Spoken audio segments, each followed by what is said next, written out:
This is Speaking Freely with the ACLU of Pennsylvania. I'm Andy Hoover, your host and Director of Communications at the ACLU of PA. It is 420. The annual cannabis celebration is here, and while there is progress worth celebrating in New Jersey and New York and elsewhere in the country, reefer madness still runs wild here in Pennsylvania. Here to talk about it is Chris Goldstein, regional organizer for NORML. Chris is a writer and activist and one of the most recognized marijuana reformers in the mid-Atlantic states. Chris and I have been friends for more than a decade, and he has forgotten more about marijuana than I'll ever know. In this discussion, Chris and I talk about law enforcement's steady diet of marijuana possession arrests in Pennsylvania, what the cannabis reformers need to do differently to win, and what is happening around the country. This conversation was recorded on April 8th. Well, Chris, welcome back to Speaking Freely. It's great to have you on to celebrate the annual 420 holiday. Oh, it is. And it is. We were waiting for a whole month of 420 last year, and the pandemic kind of got in the way of that in some ways. But so this year, I think everybody's going to really feel 420 now that legalizations actually happen this year, too, around the area. So it's going to be a good one. Yes, Pennsylvania is going to be bordered on two sides by states that have legalization. So we'll get into that momentarily. But I actually want to start with Pennsylvania because you have been one of the most active persons in the public discussion who has been actively collecting arrest data in Pennsylvania. You do this almost annually. Maybe it is annually at this point, but even when the website went down, Yeah. you still found a way to get the data. And I know you just released it a few weeks ago. So what are you seeing now? What does the arrest data show us from the Uniform Crime Report? Yeah, Andy, it was shocking in a way because we were in the middle of the COVID-19 pandemic. So when we were looking at 2020's marijuana arrests, I expected maybe to see a little bit of a decline. You know, people were staying home because of lockdowns. There was a lot less traffic, a lot less traffic stops. So I didn't expect them to be as high. However, when we finally got the data out of the state police, there were more than 20,000 marijuana possession arrests in Pennsylvania last year. That's like 55 every day. And like every other year before, like you said, I've tracked this for more than a decade. Marijuana arrests for possession are more than all other drug possession arrests combined. So we're talking about when people say the drug war, marijuana possession is more than half the drug war in Pennsylvania right now. And it was in 2020. You know, these were 20,000 interactions between law enforcement and citizens that did need to happen during COVID-19. And I have to say that we have already recognized prohibition as being essentially a health crisis in communities of color. The way it's enforced, the way police act, the outcomes that happen. During COVID-19, the idea that prohibition is a public health problem really is right on the paper there with the arrests. So I was disappointed. You know, we have passed decriminalization ordinances. Not all of them are fully implemented. Like Allentown never implemented theirs. Pittsburgh barely implemented theirs. Philadelphia has really been the only city to fully implement decrim in the state. So arrests are still rising, and juxtaposed against what just happened in New York and New Jersey, let's be clear. The first thing that both states did was put a full stop to possession arrests. There are no today, right now, in April, there's no possession arrests happening in New Jersey and New York, yet they're going on at 55 a day in Pennsylvania. So now it's really becoming an even greater problem. Well, and provide a little bit of context of what the data is exactly. So, for example, these are folks who, when they're arrested, the highest graded offense they've been arrested for is possession. These are not folks who are being arrested for higher level misdemeanors or felonies. These are folks, absolutely. Yeah, Andy, and you make a good point, because I do hear this back sometimes from opposition groups. You know, they say, oh, 20,000 arrests, Chris. How do you know, 10 of those people weren't also shoplifting a candy bar at the same time, well, which actually would show up in this one, though, wouldn't it? Because shoplifting a candy bar is a lower graded offense. But we're talking. It's not actually. It's actually shoplifting would technically be graded as a higher offense. You'd be stealing from the store. Marijuana possession is actually the lowest graded misdemeanor in Pennsylvania right now. In most cases. Shoplifting is a slightly higher grade. I did look this up one day as a context. But even in a greater context, let's make an even funnier example. Like when we talk about these 20,000 arrests, and you talk about what you're talking about is in the FBI's own collection data system. And that's what the Pennsylvania State Police use. What they use is what's called a hierarchy algorithm.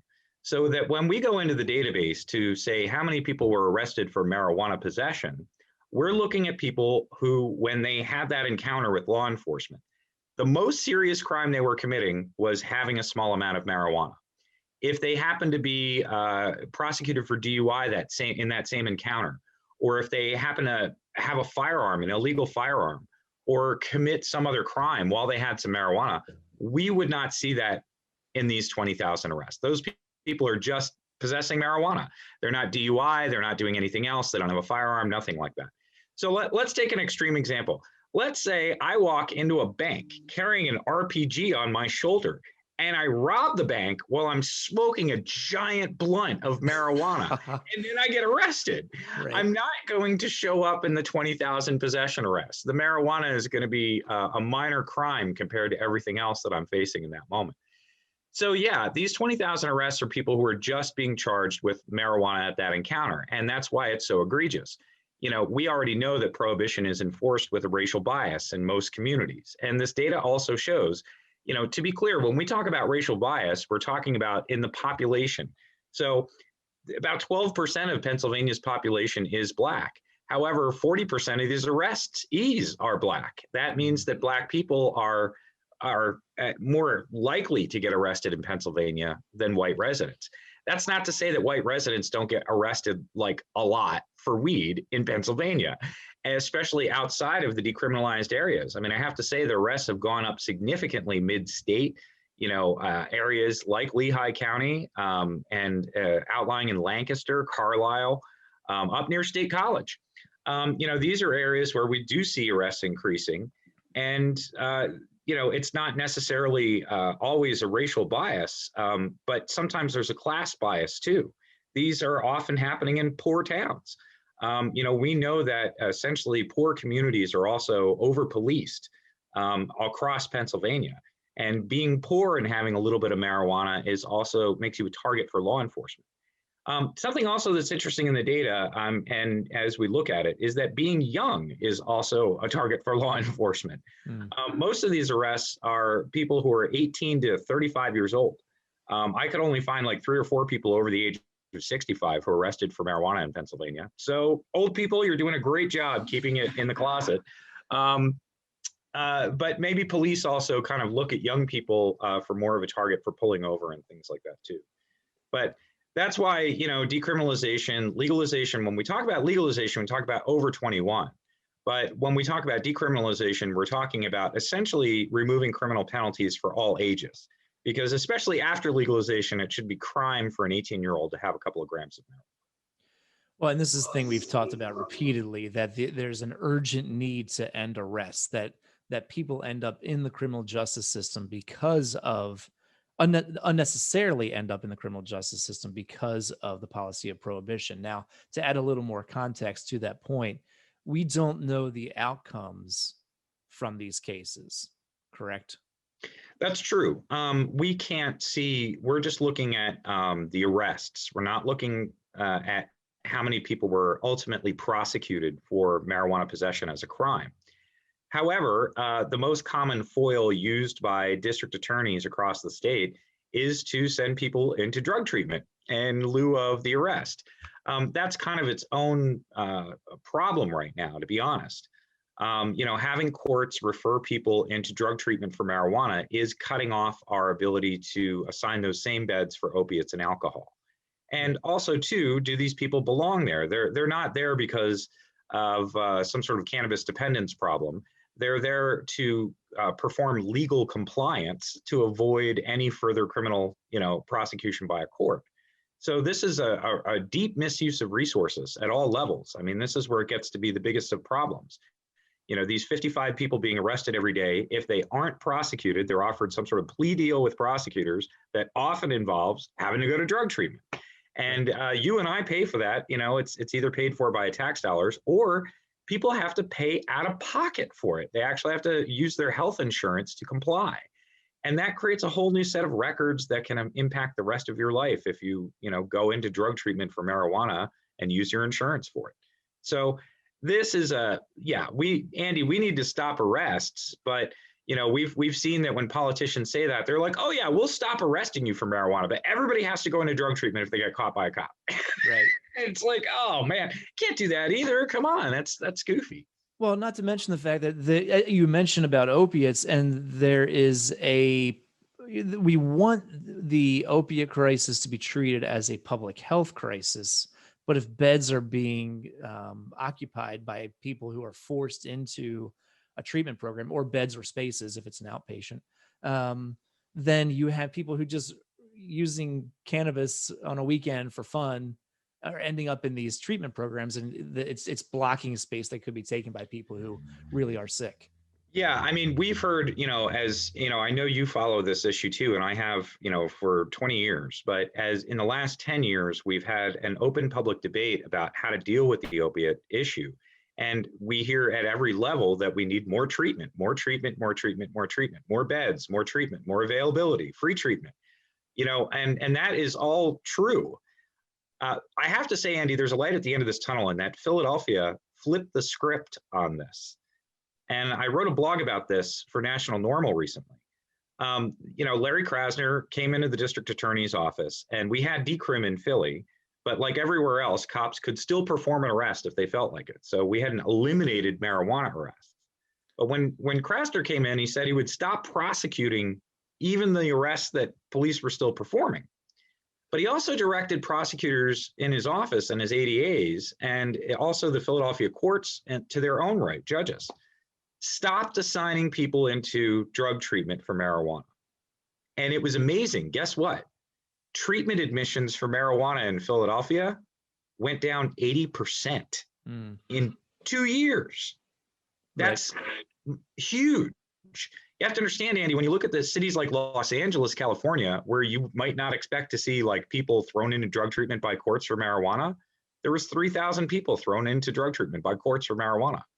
In New York, I mean, we're talking like tens of thousands of people in New York City getting assigned into drug treatment programs for marijuana by the courts. Right. So, Philadelphia flipped this script. This doesn't need to be happening. You can decriminalize marijuana, you could stop this practice, and you can open up those resources. Philadelphia did it. Everybody else should too. And I gotta give Philadelphia courts and Krasner credit for following through on that. They really did flip the script on that data. You mentioned the impacts on communities of color, Black people in particular. The numbers typically show 3 to 4 times.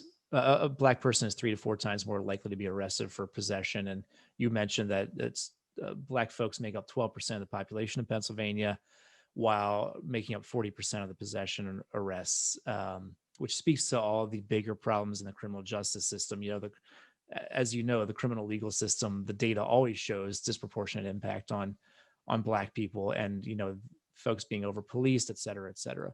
There's some other dynamics there too, which you mentioned, which I think are interesting. So like take State College, where the borough has decriminalized, but Penn State will probably still arrest people, right?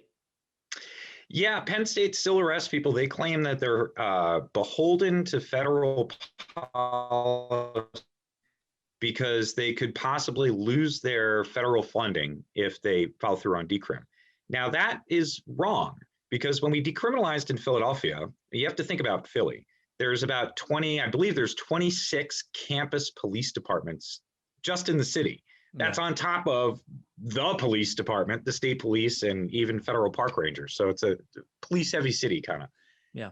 But when decrim happened in Philly, and I was working at, I worked at Temple for a little while as an adjunct, and I talked to them about this. Marijuana arrests from those departments, and I was able to track them.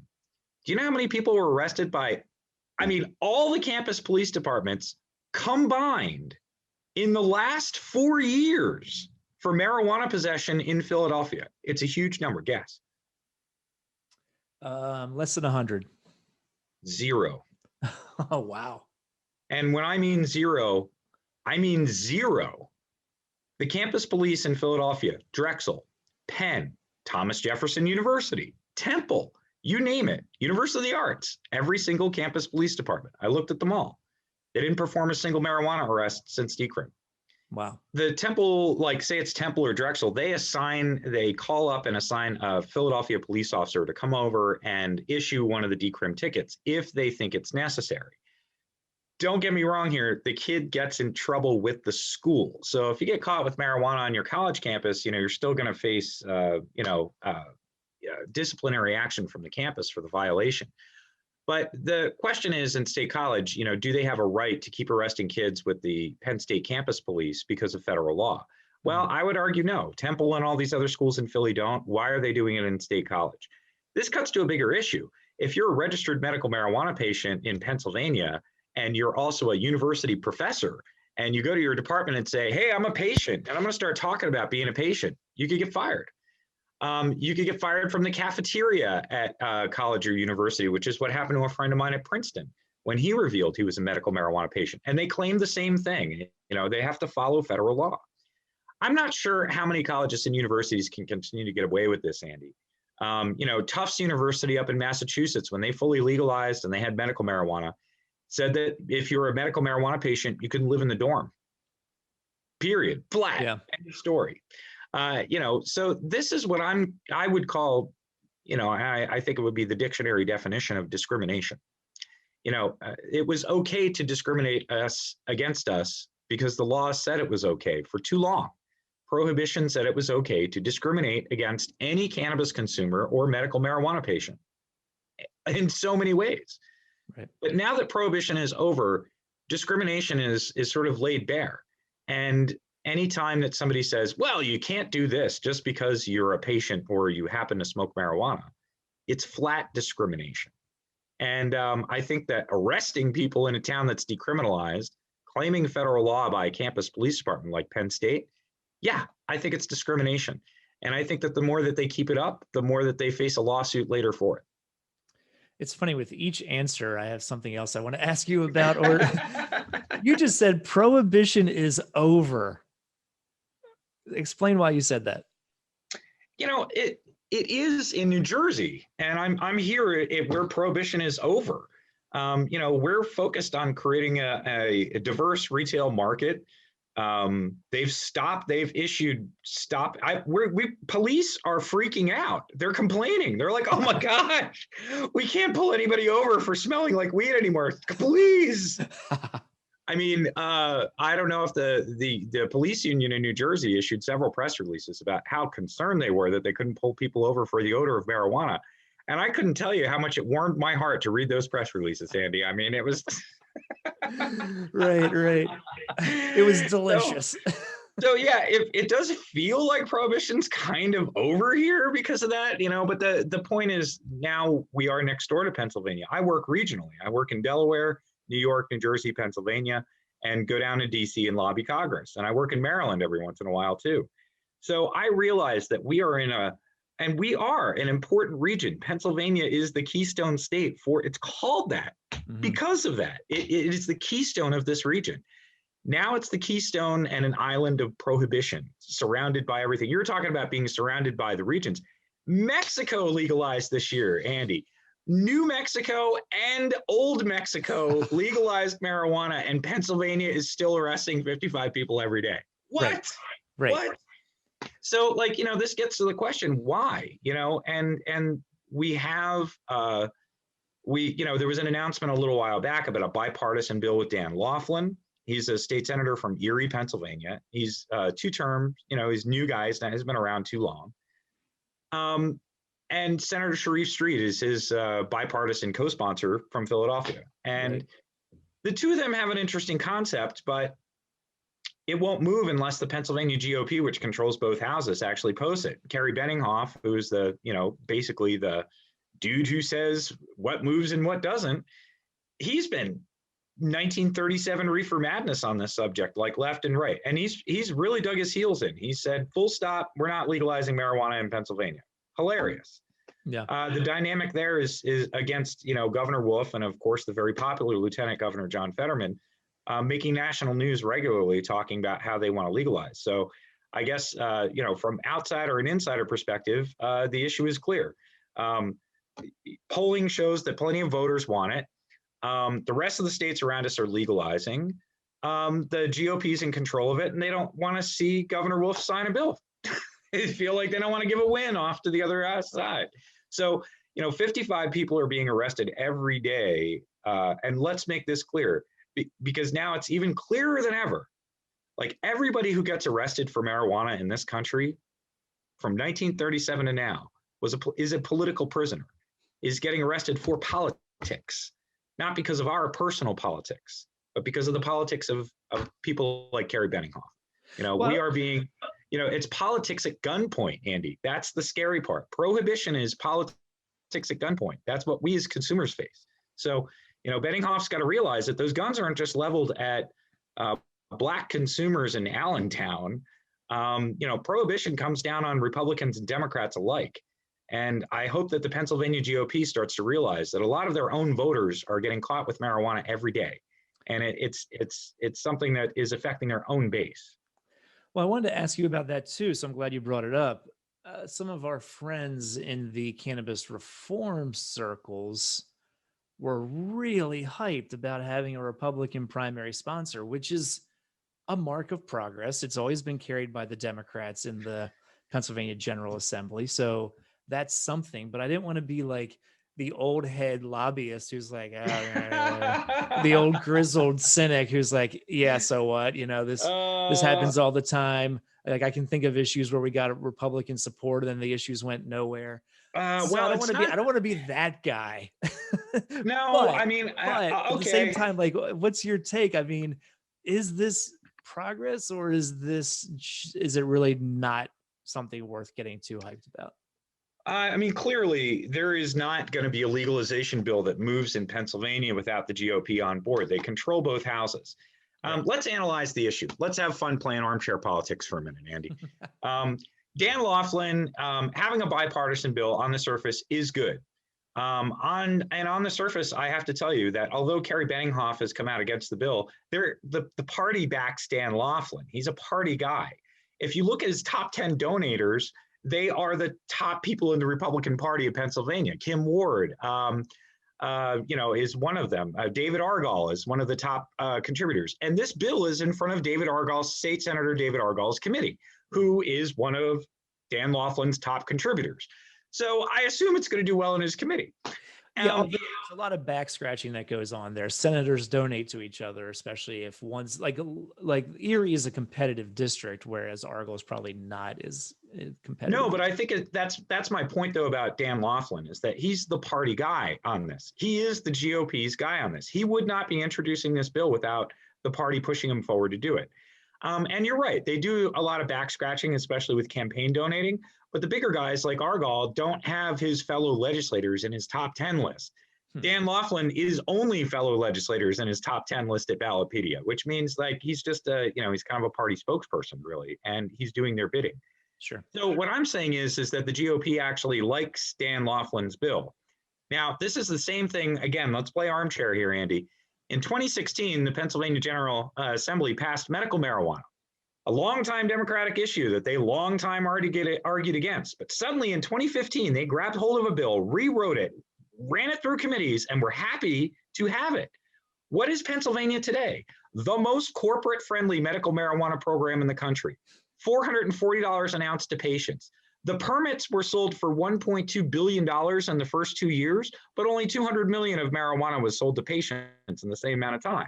These people are running McMarijuana. They have the Ray Kroc idea. It's really just a real estate game. The hamburgers are just the side game.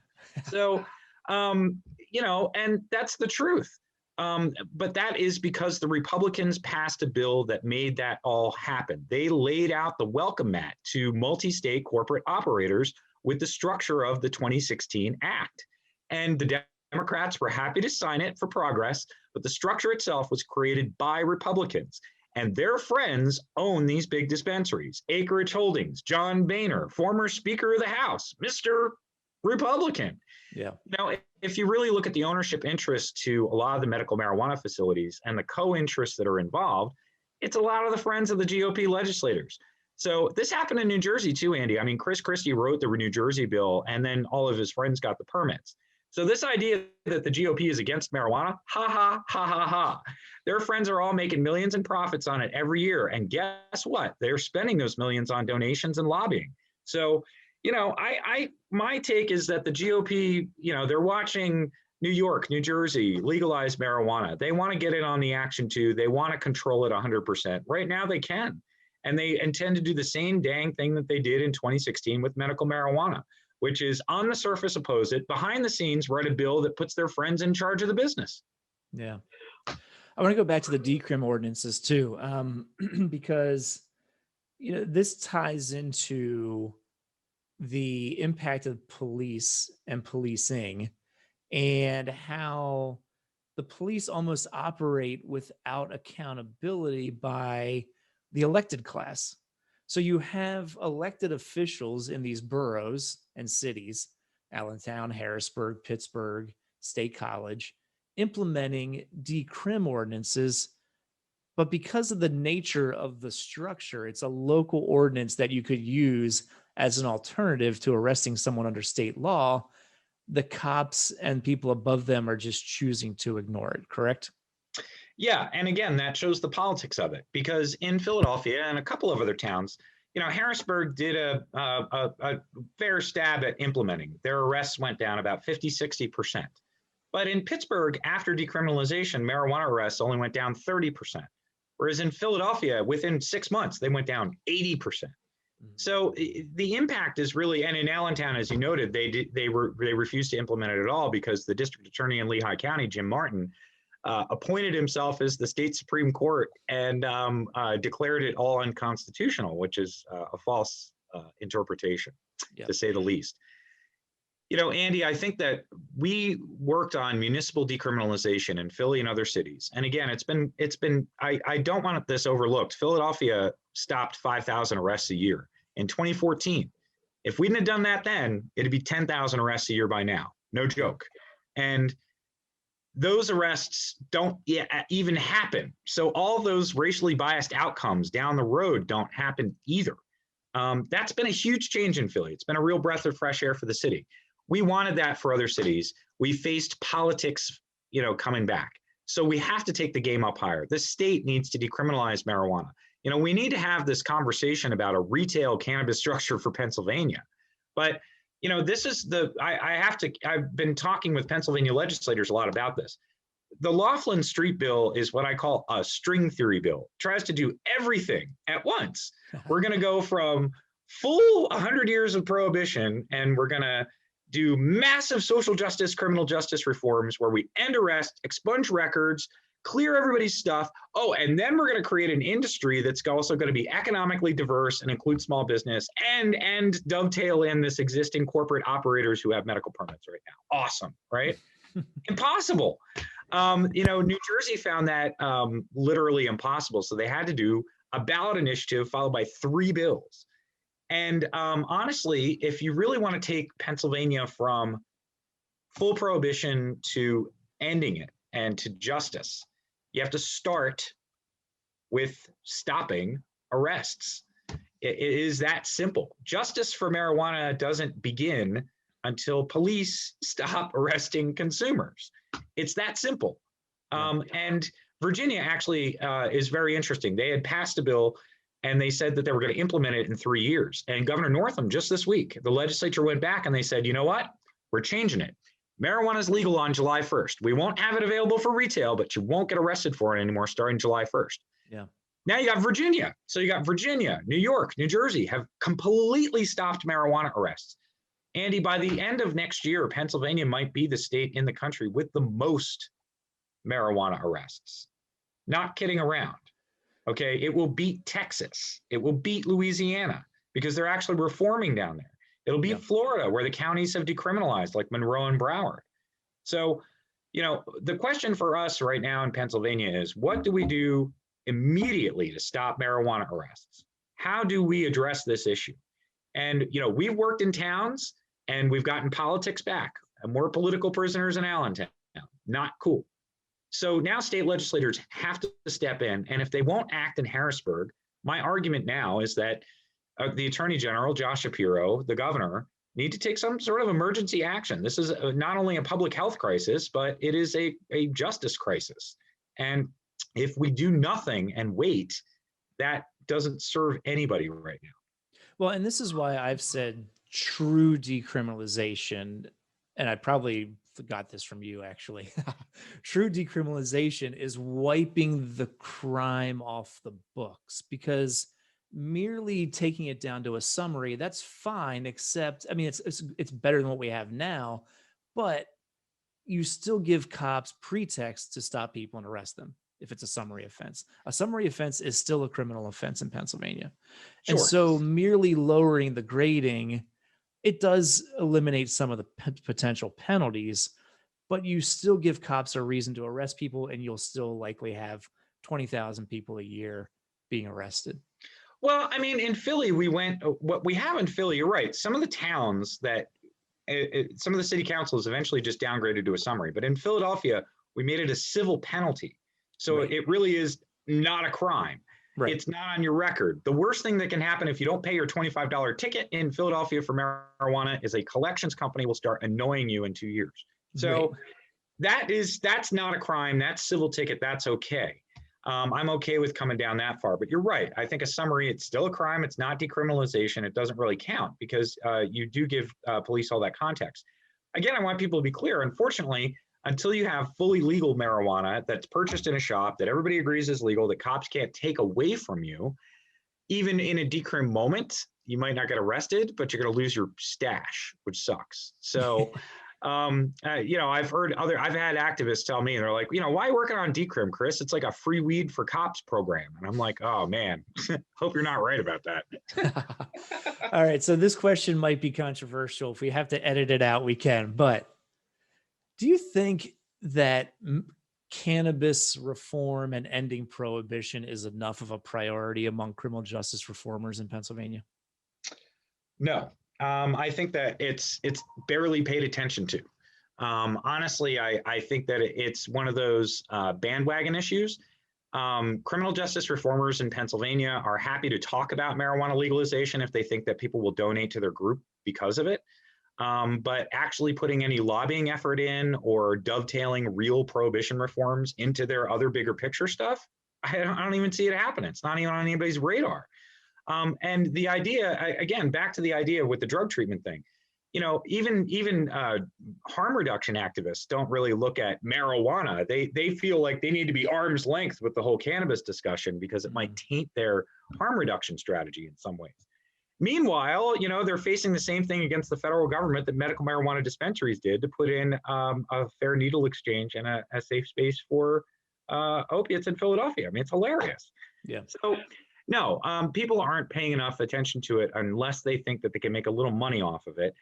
They're letting consumers and patients do most of the advocacy work and pushing for legal reform. At the last minute, if it looks like it serves their issue, they're happy to stand out, sign a bill, talk to the press. But real work, haven't seen it. So a related question. How do you think the movement in Pennsylvania needs to change? And I'm asking this question because there's majority support according to polling for legalization. It's not overwhelming, but it's majority. The movement doesn't seem to be growing from my perspective. Maybe I'm wrong about that, but do you think that there is some changes or new ways of organizing or different ways of organizing that need to happen in the cannabis reform movement in Pennsylvania? Yeah, I don't think it's just in Pennsylvania. I think it's everywhere. The movement has, I've been around this for 25 years. And I think that naturally there's a lot of people who get involved with reform who want to get into business later. They're looking to legalize marijuana so that they can have a marijuana related business. And there's nothing wrong with that. But I think now that we've all advocated for retail cannabis and it's here, there is becoming a split between industry advocacy and consumer advocacy.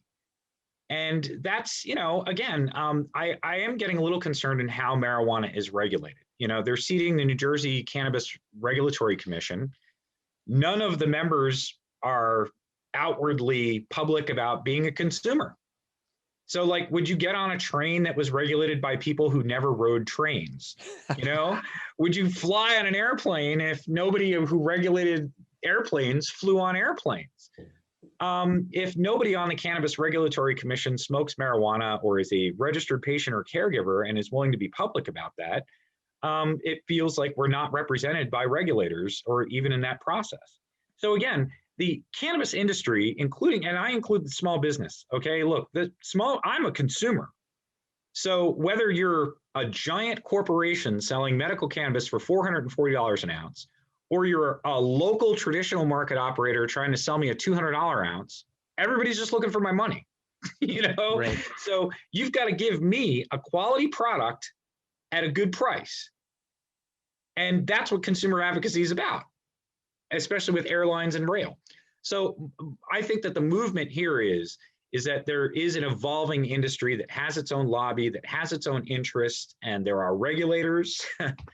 And to me, post-prohibition, the new stakeholders are regulators, the industry, and consumers. Who's left? Those are the new stakeholders post-prohibition. Right. So now the split, when you say what's the split in activism, the split in activism is going to be, who's going to be the industry and who's going to be the consumer advocates. And they're not always going to be aligned. And we're seeing that now. In Delaware, we're seeing the permit holders testify against the full legalization bill. Bad look. Patients are now boycotting dispensaries. So even if these guys win a license later, how are they going to get any customers? And their claim was that they'd be put out of business. Columbia Care, Fresh Delaware, these are multi-state operators. They claimed that by opening up adult use, and if they didn't get a priority license, it would shut them down. And which is hyperbolic at best. I mean, it's literally false at worst. Yeah. Columbia Care posted a $200 million quarterly earnings profit. They're not going out of they don't seem to be having a fire sale right now. All their lawyers and lobbyists seem to be well paid. And their marijuana costs $440 an ounce. But somehow a little bit of competition is going to put them out of business? I don't think so. They weren't the only ones. I don't want to focus on them. 4 of the 6 dispensaries testified against it. But, this is what they won in New York and New Jersey. They steamrolled through the legislators there. They said, well, you can't do this bill unless we get a first permit. Guess what? They got it. So that's what's happening, Andy. Is it growing? I think it is. I think that more people are legal patients. The consumer advocacy side is bound to really grow. Honest reviews of products, honest reviews of companies, honest advocacy towards better pricing, price transparency, maybe even cost controls. That all needs to, these are small cartels that set the prices on their own. I mean, the state should be at the table. Yeah. So we don't want to have this turn out like tuna fish and maple syrup. Well, it's interesting the direction you took that, because I was thinking, like, is the movement as it currently exists, are the activists who are active today enough to push this issue over the top? Because it takes more than just showing a poll that shows majority support. Elected officials have to feel like this will impact them at the polls, and they start to feel that way when people make this a priority issue and there are active voices pushing for it. And I guess that was kind of where my thinking was, like, and I don't know if I have a good answer. Like, if you were asking me this question, I don't know how I would answer it, because maybe the current movement is enough, but I don't know. I'm not sure if it is. Oh, but there's also the old saying in activism that and lobbying that you feel like you're losing right up until the minute you win. So, well, I feel like we're definitely winning some things. Again, Andy, I think that neither of us expect anything perfect to happen in politics, but I was not expecting to see in the first 6 months of 2021 a full stop to arrests in New Jersey and New York. It's so massive to wrap your head around. Most people even I haven't yet. So Yeah. I feel like we're not losing. Right. I feel like we're not losing. Well, you forget I live in Pennsylvania, so of course I feel like I'm Yeah. losing. You live in New Jersey. Yeah, no, but that's the thing. I don't feel like we're losing in Pennsylvania either. In fact, I've considered moving across the river to work on this issue right now in 2021 and 2022 because, it's so important that Pennsylvania stop arrests and realize some sort of retail cannabis structure. We need home grow. We need our farms working on it. I know lots of people in Philadelphia that grow a little bit of marijuana. That needs to be legal in the urban environment, for God's sakes. And it's easy today. So, when you talk about where advocacy is going, the same companies that are fighting for priority permits will fight you on home grow too. So there's a lot to be done to make sure that we as consumers and patients protect our rights, preserve those rights, and open it up even further. Just saying you're going to stop arresting us, it's really nice, but we want a bit more than that. We want an end to stigma, an end to discrimination, because even though we're not being arrested, you could kick us out of our college dorm. We could get kicked out by our landlord. Our job can drug test us until they fire us. So come on. There's a lot of discrimination that needs to be met with here. But, I think that as far as putting that over the top, we're growing that lobby right now. Again, too many people I think are focused on the industry. People get involved with marijuana reform. They talk about an inclusive industry, and that's the direction. They're here to be in business, and I respect that. But that is really not the core of this movement in my mind. The core of this movement in my mind are the consumers themselves. That's what every business wants as their customer. That's where all the tax revenue is counted, comes out of our pocket. So I think that end of things, I think, is going to increase. I'm working on it. It needs to be more diverse too, believe me. But I think that in the environment of prohibition and the kind of biases we've talked about, it's been difficult for communities to organize around this topic. So, I hope that with some of this legal change, it will inspire communities to get more organized around it, for sure. Every community. You mentioned you've been doing this 25 years. How did you end up as an activist? I know you're an old radio guy like me. Well, I've always been an activist, and like a little bit here and there, but I was in radio, and I started reading. Andy, we're doing a podcast, and I was like one of the OG podcasters back in the day.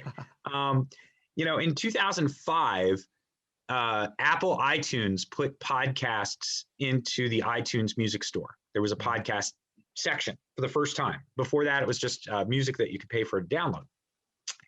And of course, back in 2005, podcasts went to like iPods and computers. That's it. They didn't go to your phone.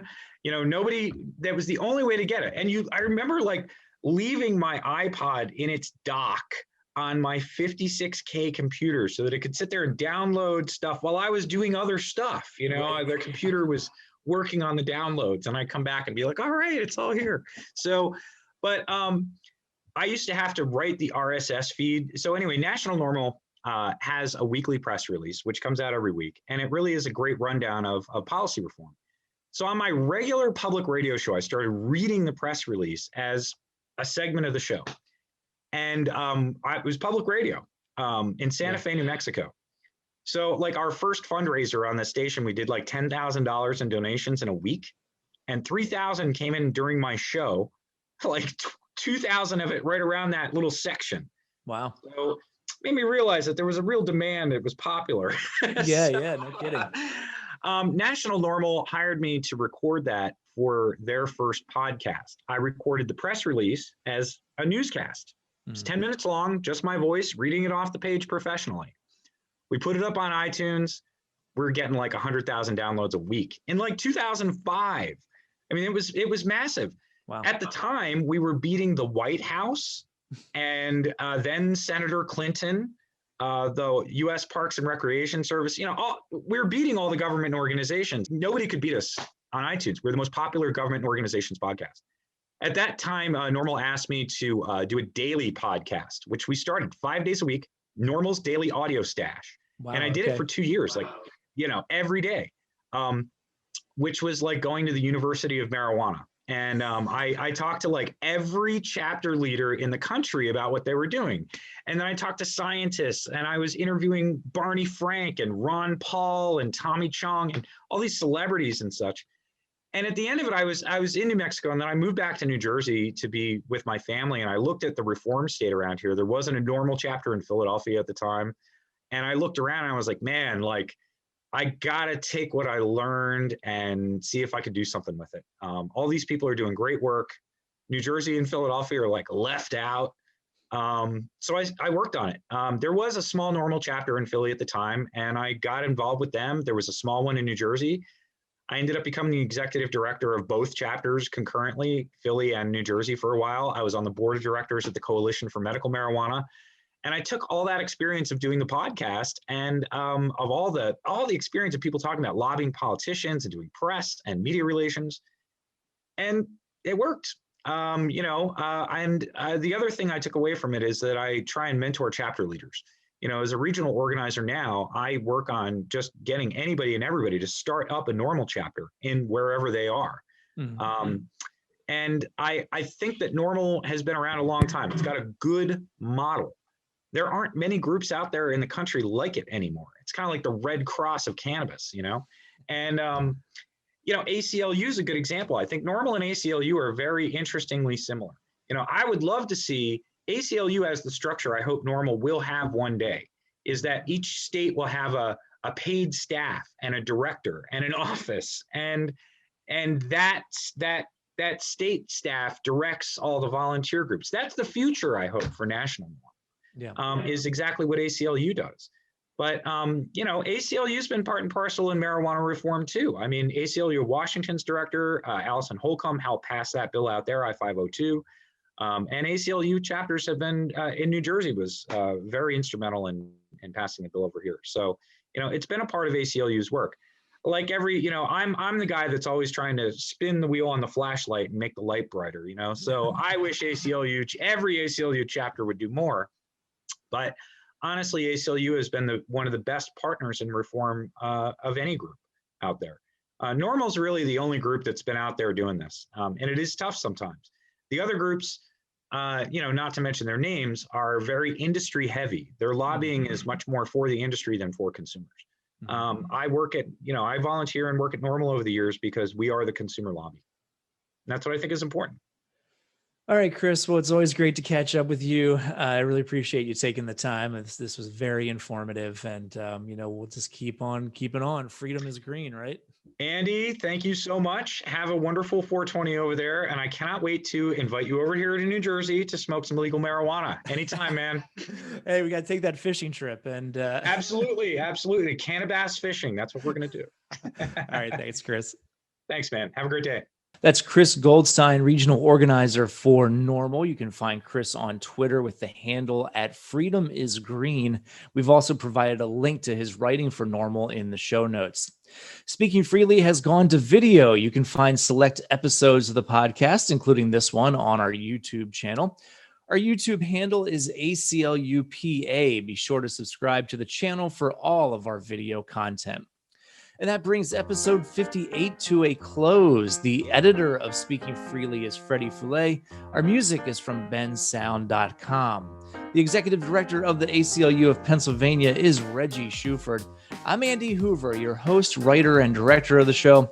Until next time, be healthy and be free.